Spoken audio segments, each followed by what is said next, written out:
Hoje nós vamos, pessoal, gravar um vídeo a pedido do Cauã Felipe. Ele pediu para que a gente falasse um pouquinho sobre como a análise do comportamento faz a análise das expressões faciais associadas às emoções. E aí, se você também tem interesse em entender se é possível ler as emoções das pessoas a partir das expressões faciais, acompanhe a gente nesse material de hoje. Vamos lá. Hoje, como eu havia dito na chamada, vamos falar sobre as expressões faciais ligadas às emoções. E pode parecer que é um tema pouco científico, que não há muita validade nisso, mas quem pensa dessa maneira está enganado, principalmente com os recursos tecnológicos que nós temos hoje. Então hoje eu vou falar sobre face read, principalmente, eletroencefalograma e máquinas de ressonância magnética funcional para a gente entender melhor como hoje a gente consegue fazer um balizamento científico a partir de evidências concretas para fazer uma análise das expressões faciais das pessoas. Eu gostaria de pontuar que os estudos sobre as expressões faciais, eles existem desde muito longe. E no século XIX começou-se a fazer análises um pouco mais científicas sobre esse processo.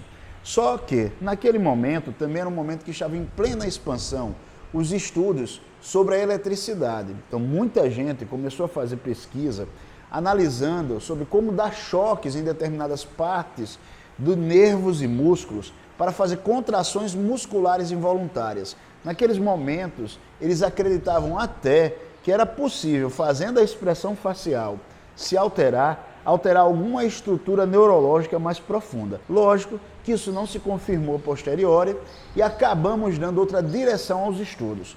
Estudos que foram muito mais bem dirigidos e direcionados com um psicólogo norte-americano chamado Paul Ekman. O Paul Ekman investigou profundamente as expressões faciais ligadas às emoções, mas sempre fazendo um comparativo com o que a gente chama de psicologia evolutiva e os estudos de primatologia. Então, quem deseja estudar a análise do comportamento, é muito importante que se debruce na leitura também da primatologia, que é o estudo dos primatas, dos outros animais aproximados, e estudos sobre psicologia evolutiva. Aquele sujeito que pretende mergulhar na análise do comportamento e vai negligenciar esses estudos de primatologia ou os estudos ligados à psicologia evolutiva, ele vai desenvolver uma análise do comportamento um tanto falha, porque ele vai se debruçar em apenas um dos blocos de variáveis. É isso mesmo, temos 3 blocos de variáveis que determinam os comportamentos. O primeiro bloco é o filogenético, que diz respeito a essas características evolutivas que temos. O segundo bloco é o bloco ligado à ontogênese, à aprendizagem que o sujeito sofre de maneira individual. E o terceiro bloco, o sociogenético, que diz respeito à cultura que o sujeito está inserido e que modela os comportamentos deles. Sempre que nós falamos sobre o estudo das emoções, nós vamos, de uma maneira ou de outra, olhar para aspectos filogenéticos com muito mais acuidade. Por quê? Porque as emoções, na verdade, é como se fossem dispositivos de respostas que estão prontos, ou seja, cadeias de circuito que já temos montada. Exemplo, a inveja, o medo, não é? A surpresa, a raiva. Então nós temos estrutura já para emitir respostas a essa situação.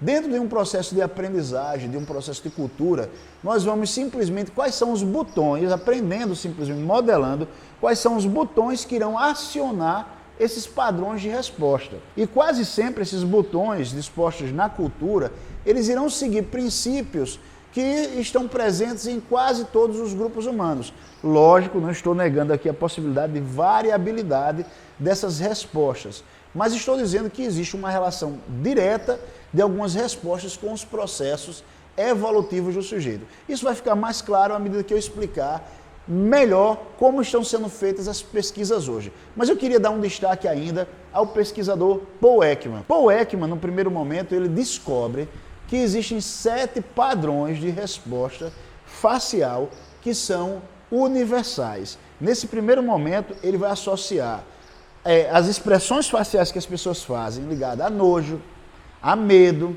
tristeza, raiva, né, a surpresa que o sujeito tem, a felicidade e o desprezo, o ignorar o outro. Ele vai dizer que essas 7 características, os músculos que se contraem, são específicos e é possível fazer uma leitura um tanto universal, ou seja, expressões em que o sujeito apresenta raiva, expressões em que o sujeito apresenta felicidade, surpresa, pelas características e os músculos específicos que são contraídos, seriam reconhecidos em qualquer parte do mundo. Lógico que uma pessoa ou outra, inadvertidamente, pode imaginar da seguinte forma: poxa, mas falar sobre nojo e desprezo não é algo muito parecido? As contrações musculares não seriam próximas? Veja, o desprezo que o Paul Ekman está se referindo é o desprezo ligado ao ignorar outra pessoa, ignorar alguma coisa, não apreciar, não se desprender para aquilo.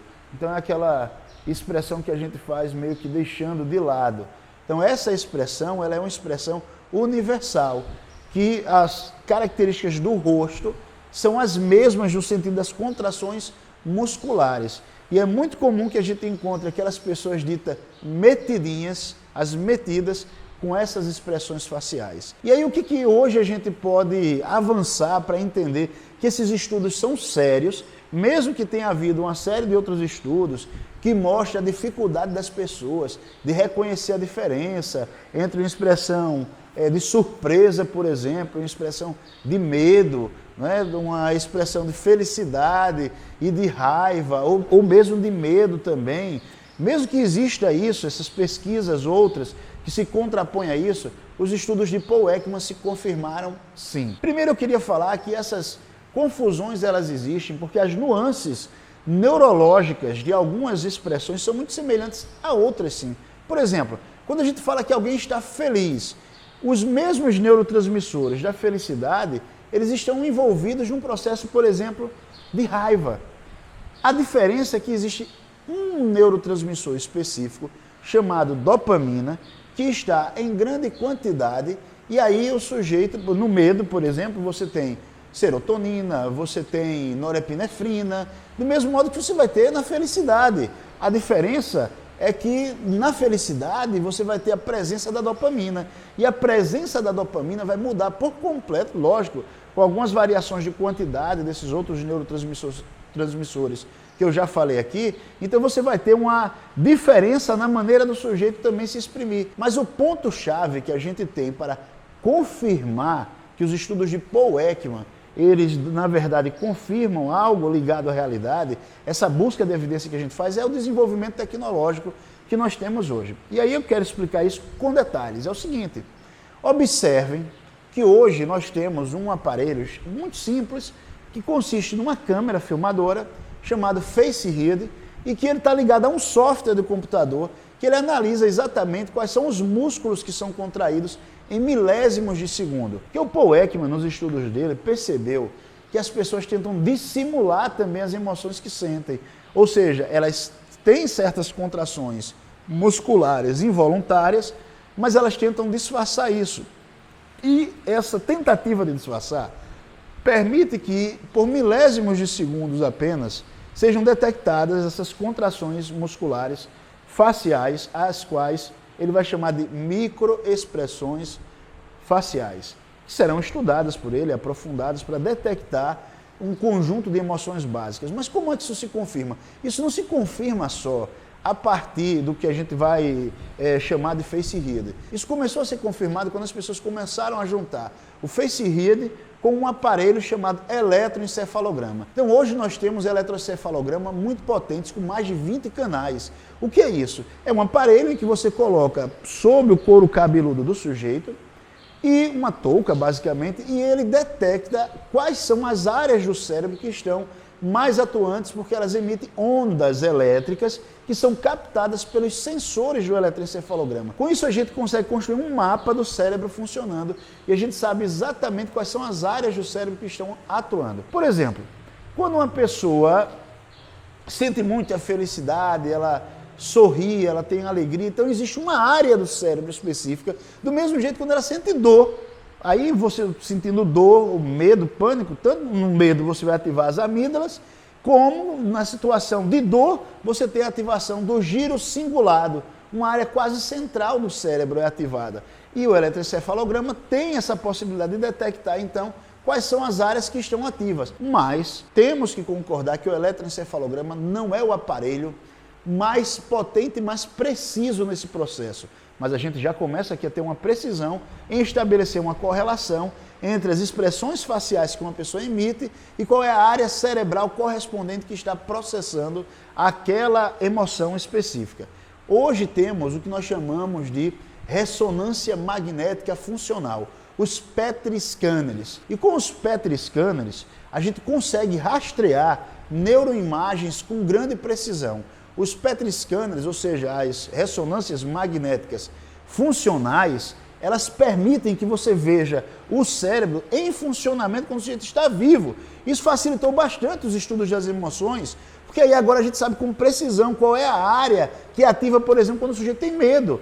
E aí a gente vai fazer a análise dessa área que está ativa quando o sujeito está com medo, observando quais são as expressões faciais que estão sendo emitidas. E isso só confirmou os estudos que Paul Ekman fez e vem sendo cada vez mais confirmado. Ou seja, os estudos sobre as microexpressões faciais é uma realidade, inclusive utilizada no neuromarketing. As pessoas que trabalham com neuromarketing, eu já utilizei bastante FaceRead, são instrumentos que conseguem nos dar uma precisão das emoções que os sujeitos estão sentindo em tempo real, enquanto elas estão visualizando o cenário. Por quê? Porque a gente faz um programa de computador que faz a leitura dessas microexpressões faciais muito rapidamente a partir de uma câmera filmadora potente que filma frames por segundo numa velocidade muito maior do que uma câmera normal. Esses pontos todos que eu estou destacando aqui é apenas para a gente entender como esses estudos são sérios e são uma realidade hoje. Agora, o detalhe mais importante. Por que isso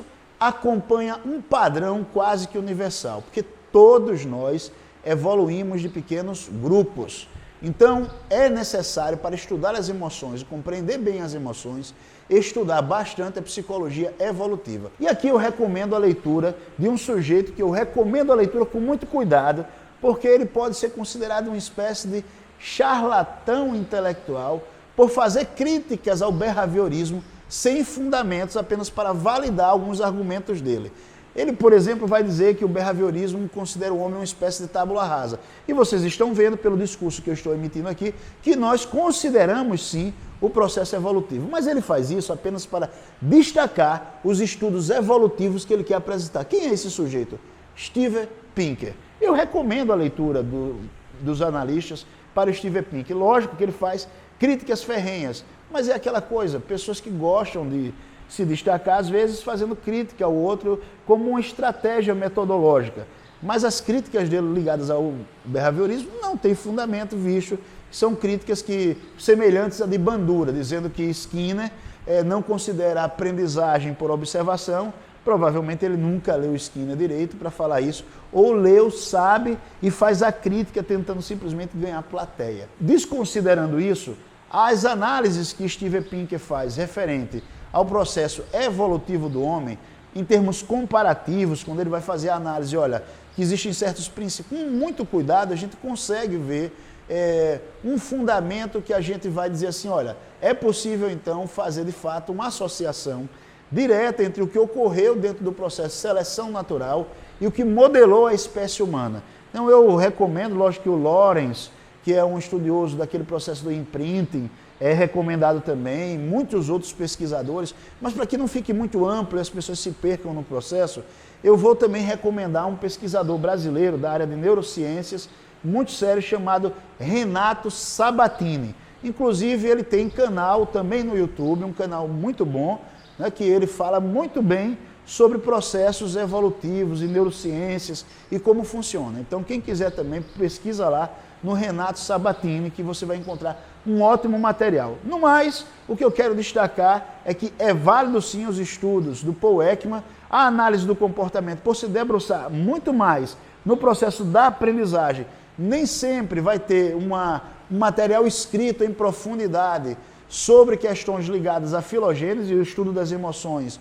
Muitas vezes se associa muito mais a esses processos filogenéticos, pelo menos ligadas às expressões faciais, as contrações musculares, porque não é só a expressão facial, existe uma série de características comportamentais que nós adotamos, por exemplo, aquela expressão que a pessoa fica com a mão embaixo do queixo, né? Foi feito uma estatueta de Rodin, em que chama-se O Pensador, que na verdade é uma expressão que os seres humanos adotam apenas quando estão pensando ou defecando, né? Mas é uma expressão que a gente visualiza em primatas também, em chimpanzés. Então é uma expressão que merece ser considerada. O sorriso, por exemplo, a complexidade do riso humano, né, ela não é encontrada em outros animais e outras espécies. Por quê? Porque o rir tem a ver com mostrar as presas. E aí a gente foi evoluindo para esse sinal do sorriso, porque a gente detecta que quando uma pessoa sorri mostrando as presas, ela na verdade faz isso porque está querendo mostrar, ela mostra um sinal de fragilidade. E aí é uma forma complexa de dizer, olha, eu não sou ameaça para você, já que eu me vejo frágil.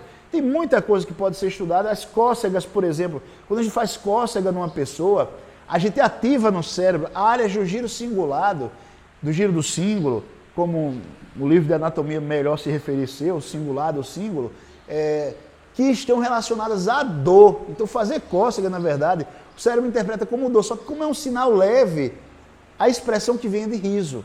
Tanto é que ninguém recebe cócegas e puxa para fazer mais. A gente empurra o sujeito por ser desagradável, por ativar uma área do cérebro ligada ao desconforto. Então são estudos que merecem a consideração e eu tenho uma leitura ampliada da análise do comportamento. Eu diria que a análise do comportamento é tudo aquilo que você utiliza com base em evidências concretas, é uma metodologia clara, que pode ser replicável também por outras pessoas, para que a gente consiga chegar o mais próximo da realidade, e considerando a realidade como aquilo que está fora da gente. Lógico, considerando esquina também, que a gente acaba se dedicando àquilo que é reforçador para a gente, acaba percebendo aquilo que de alguma maneira emite reforços. Mas a gente não pode desconsiderar essa amplitude do que foi desenvolvido com os métodos científicos sérios, de saírem ideias e de buscarem confirmação para essas ideias, observando a realidade. Um experimento nada mais é do que essa observação da realidade, como se processa uma testagem. Então vamos em frente nos estudos evolutivos também, para a gente entender melhor essas expressões faciais. Um abraço e espero que tenham gostado. Qualquer coisa, faz as críticas aí embaixo. Assina e curte o canal.